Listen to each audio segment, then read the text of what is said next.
marketing than your free time. Netflix should be so painfully boring for you. And going on Facebook or Instagram, whatever, should be very boring for you. Compared to? This is exciting. Compared to building your company. Yes. So, the Pink Floyd song, "We don't need no education." Yeah. We don't need no thought control. Yeah. We don't need none of this.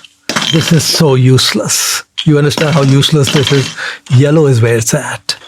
It's not the orange stuff. We don't need this. Thank you, Stephen. So we don't need any free time. This is better than free time. Building your business. You're having an orgasm every hour.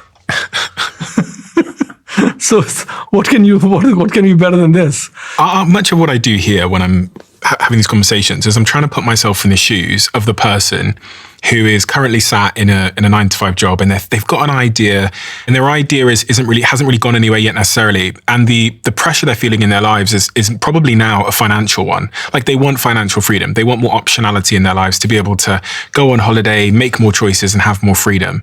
If you're that person, what are the mental models that we haven't discussed yet that you need to be thinking about to get from 0 to 1? So one of the things to keep in mind is that we live in a world now where most things that you would want to do in terms of starting a business are not capital intensive. What does that mean? Doesn't take much money. In fact, what's been happening over time is startups need less and less and less money because they need more and more and more brain power, right? So the good news is that a gating factor is not that you need money. When I started my business, I signed up for every credit card that would come to me. So I had 70,000 in unused credit lines in probably a dozen Visa and MasterCards, right? I had about $30,000 in my retirement account, my 401k, which I also took out. I said, at 25, I can make that up later, right? So basically I had $100,000 of capital.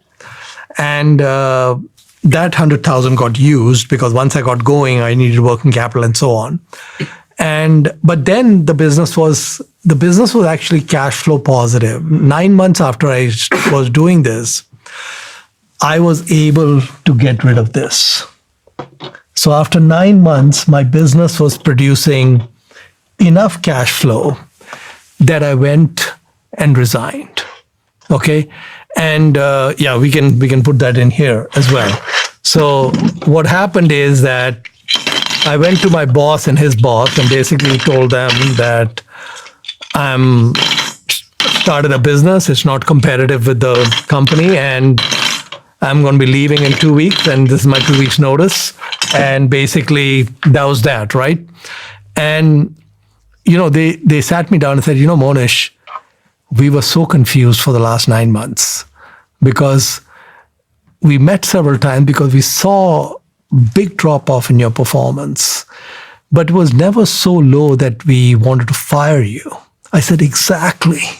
That was exactly what I was trying to do. I was trying to say just above firing level. He said, well, you mastered it because we met several times, but we couldn't get rid of you. So what they told me is, they said, look, when your business fails, not if your business fails, when your business fails, please come back. We'll give you more money. You're going to get a promotion, and we'd love to have you back. I could immediately come back. So I said, I got one free shot. Yeah. Where I leave my job, I go, I do this thing, and if it doesn't work, I'm back to almost exactly where I was. Almost no change, it's right? Like Amazon's type 1, type 2 decision making. Yeah. idea. And this is not just me. What risk does Bill Gates take? Okay, Bill Gates, what is his value as a Harvard freshman in the job market? 0. Okay, nobody would pay him anything. And he could come back anytime and finish that degree. So let's say he went to New Mexico. Things didn't work out. He's got wealthy parents in Seattle. Okay, he just comes back, graduates a year later, and he goes on. So what was the risk? There was no risk. And if you study entrepreneur after entrepreneur after entrepreneur, what you're going to find, so if we look at Sir Richard Branson. He wants to start an airline. Okay. Now, to start the airline, you need a jumbo 747 that costs like $150 million. The plane. The plane, right? That's some serious money. Richard Branson got Virgin Atlantic off the ground with zero and with zero risk. So here's what he did. You replace capital with creative thinking. So he calls 206-555-1212, which is directory assistance in Seattle, Washington. And he asks for the phone number for Boeing. Okay, so he calls the main Boeing switchboard. Boeing sell the planes, right? Yeah, Boeing makes the 747. So he calls the main switchboard of Boeing, giant, huge company, and says, I'd like to lease a jumbo. And they hang up on him. Okay, he calls about 30 times. And they keep hanging up. And finally, they get tired of his calls. And the lady says, let me put you in touch with somebody who's in charge of leasing and they can tell you to get lost. Okay, so she transfers him to a person who's actually leasing jumbos. And this person tells Richard, says, look, Mr. Branson, in every country, we have one customer. And in the UK, that is British Airways. So we have nothing to talk about.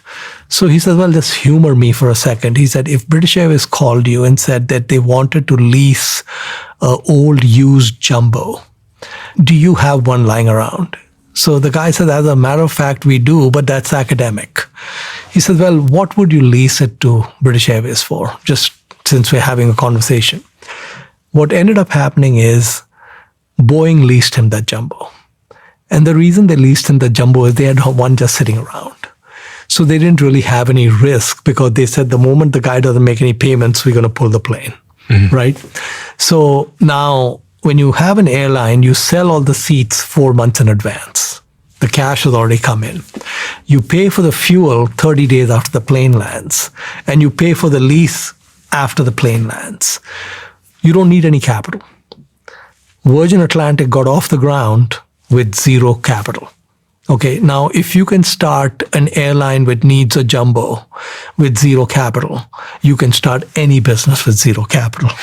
Okay, so basically, when you look at business after business after business, all of them, what they do is they start small, they're embryonic, they minimize risk, they get a few customers, and then after that, they just roll with the customers, right? And then that's how they get going. So the important thing is that when we take the blue out, when blue is no longer here, which is work, work is gone, yellow is going to almost double or triple because this is where all the orgasmic activity is. So we move the work. We quit the 9-to-5 job and we move that time over to working on our startup. I was working on my startup like from 7 to 9 in the morning. And then I would come back 6 p.m. and work till 10 or 12 in the evening. When you had a job? When I had my job. And then I'd work on the weekends. And I was so desperate to just go full time into it. Because I just said, if you just let me go full time, I can tear it up. And that's exactly what happened. I mean, in about first year, we did 400,000 revenue, second year 1.4 million, third year 3 million, and by the sixth or seventh year we were at about 15, 17 million. It just grew because basically then I had no shackles on me. I could just go full out, right? And the engine, I knew all the statistics, these letters, so many calls, so many this, so much this means this and all of that. And it works. So, and if it doesn't work, you can go back to your 9-to-5 and give it another shot, so you actually could do this a few times. I think that's a really unappreciated framework, as you call it, or mental model, which is, because you said you sent 200 letters. So many times kids come up to me in the street and they say, look, I've been looking for a job. I've sent 6 emails. Yeah. And they go, no one's got back to me. Yeah. And you can see that it's hit their confidence. And now they've actually arrived at the conclusion that getting a job is like hard or impossible because they sent 6. Yeah. Now, when I interview people like you, they all give me much bigger numbers. They say 200, 300, 500, and there's something in this sort of law of averages, which is just like, just take more swings. You see it in like cricket. My daughter, when she was graduating from Berkeley, came to me and I was really surprised. She said, I want to work at a hedge fund. And so I said, okay. And her degree was not in business. So she was not a natural candidate to be even considered. I said, can you make a list of every hedge fund in New York and LA and put it in Excel, managing partner's name, address. Now, we don't know people's email addresses, but we know everyone's mailing address. Okay, the mailing address is a public piece of data. The address. The address is easy, right? And I said that, so she got a list of about 1,200 funds in LA and New York. And I said, what you're going to do is you're going to ask for the job, but you're going to have 2 pages behind that giving them a stock tip. You're going to give them a pitch that you have written up of a company that if they invest in, they're likely to make money. We sent the 1,200 letters, physical letters, okay? All physical letters, no email, right? And there's a 85-year-old guy in New York who gets the letter. He's retired. The fund doesn't exist. It shouldn't have been on the list, whatever. But he has a friend in LA. He says, hey, Jamie, aren't you looking for an analyst? And this girl, she seems to have the perfect kind of background. And she ends up with a higher salary than anyone who went to Berkeley Business School with a much higher GPA than hers. I was thinking about what you're saying, and I made a video the other day, which I think is somewhat relevant, where I was trying to describe to people how to send a message to someone in a way that creates impact.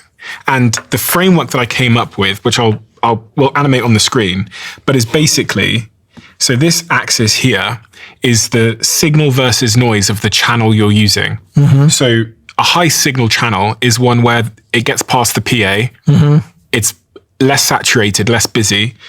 A high noise channel, which is the opposite, would be sending an email to the press@yourcompany.com's email. Sure. So everyone goes through that path and doesn't get to the person. And then the other axis is basically the emotional impact of the message. Yeah. So high emotional impact is doing what you said, put a stock tip in there. You're going to stand out. They're going to think you're a little bit strange. Or what you said about shortening the name, that creates more emotional resonance. And then low would just be AI slop, copy and paste jargon. And really the most successful messages are up here. Absolutely. High signal channel, high emotionally resonant. Absolutely. But what ends up happening is people send loads of messages down here and then they get depressed and demotivated and say, no one's getting back to me. Yeah. Like Michael Jordan used to say, you miss every shot you don't take. Yeah. So basically I think one of the things about entrepreneurs is that you need to have resilience. For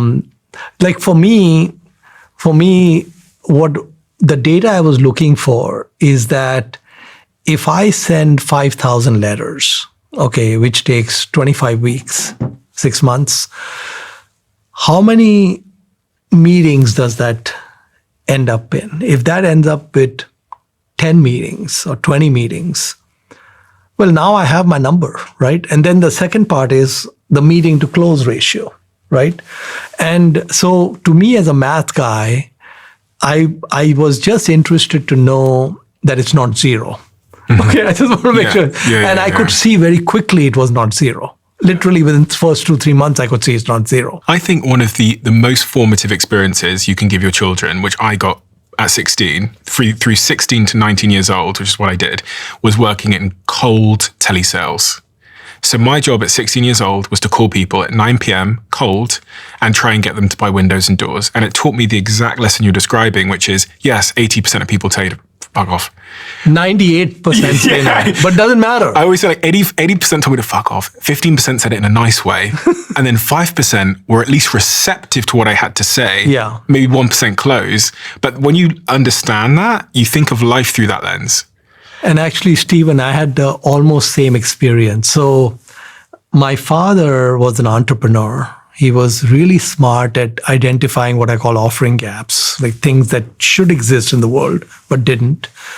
And he would get these businesses off the ground with no money. I saw him do it repeatedly. His downfall was he was very aggressive in growing the businesses. And so they didn't have staying power. There was almost no equity, always very levered.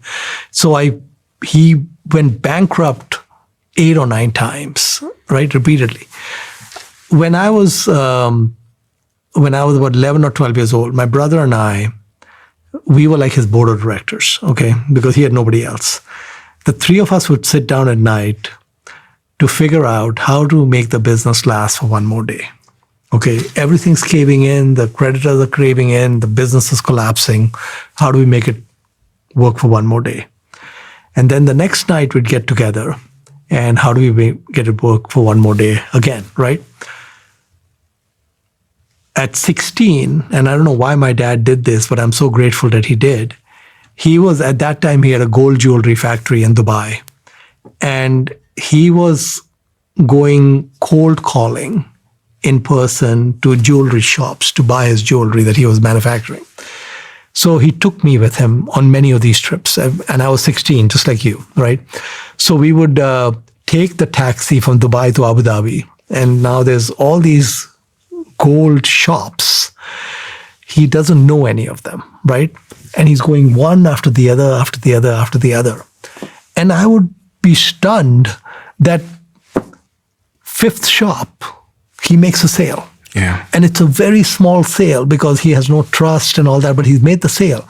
Then I noticed that after 3 months, we go back to that same shop we made the little sale to. The guy brings out tea.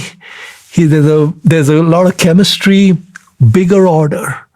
And then I saw the orders increase, right? And then he's continuing to do that. I went with him to Doha, Qatar. And again, the same thing. It was like, I saw how those doors opened. And I saw how it didn't matter to him when they closed.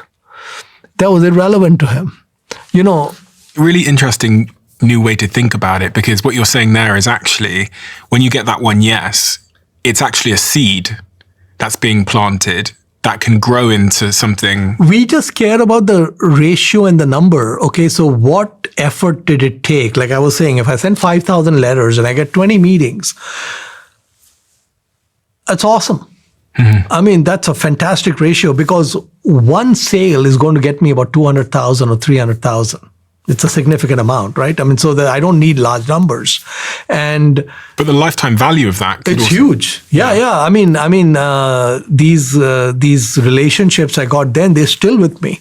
Mm-hmm. So it's like forever.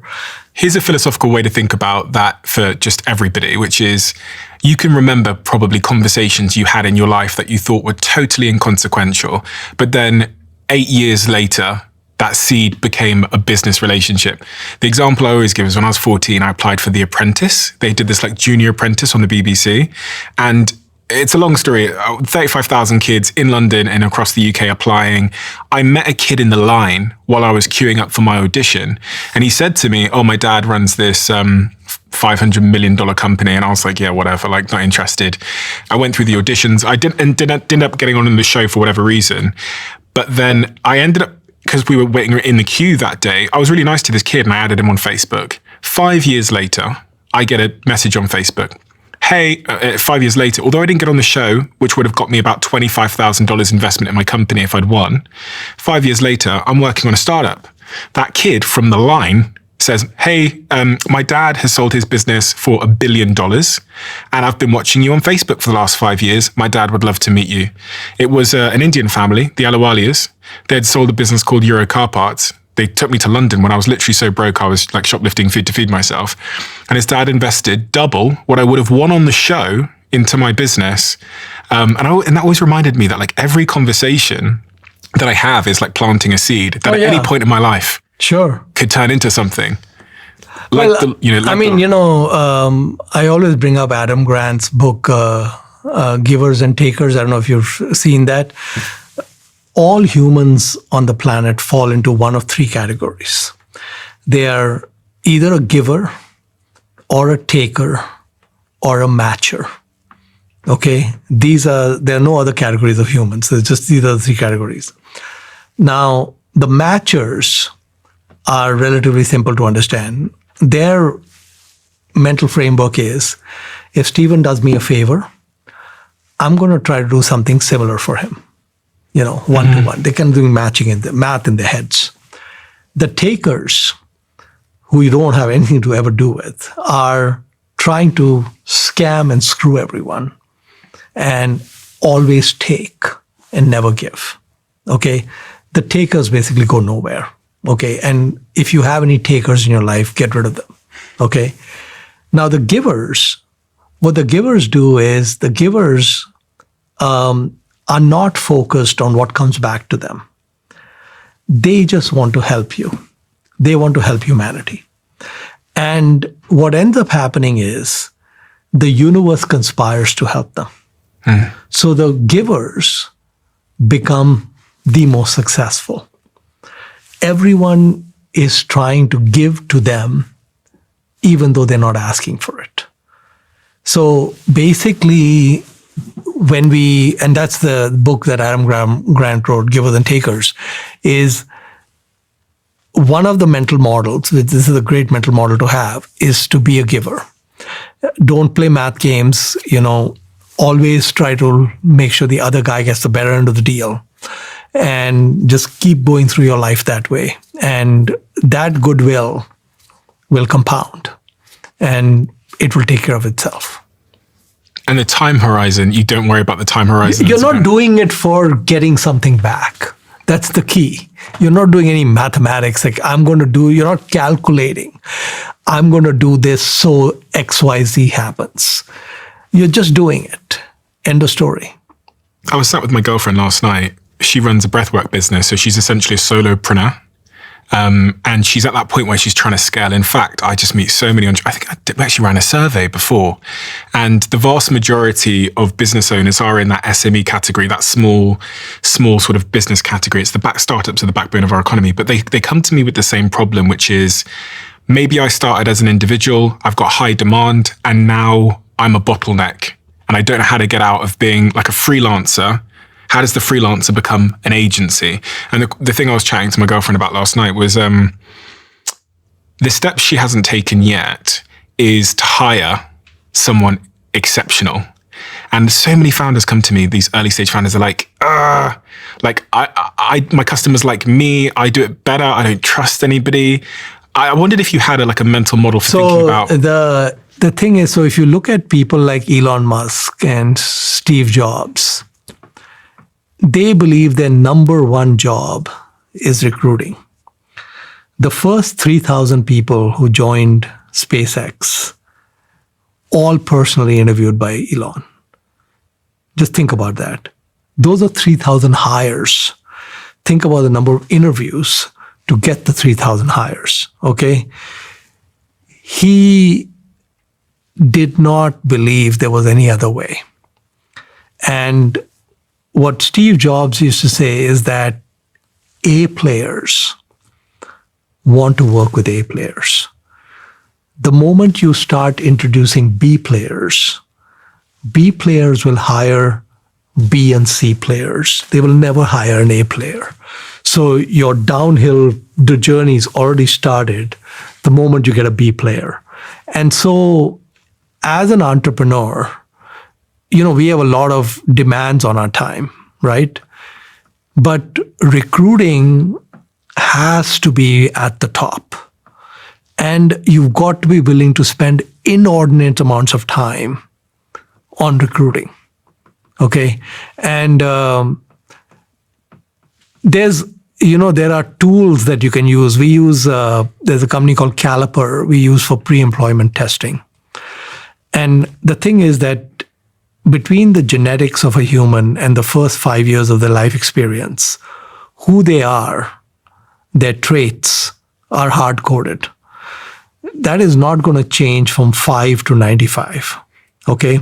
So it's not like you're going to change a human. Human is the way they are, okay?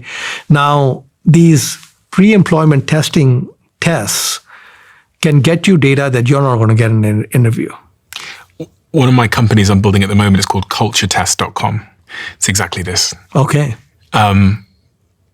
You're just like preaching to the choir here. But what I'm saying is that it was the we need to get really good at recruiting. Yeah, Okay. it's my absolute obsession. And what I found out is that, funnily enough, from doing these culture tests, so I've culture tested tens of thousands of people in the general population now. And the shocking part was, just to give you some context on what it does, it benchmarks our best performing people and how they make their decisions. The assumption here is that culture isn't the thing you come up with at the offsite. Culture is how you would behave on Christmas Eve when you get a text message from a client. Like, what you do there is your company culture. So it basically creates these questions which simulate optimal culture in that team. And it puts you in that scenario and says, what do you do?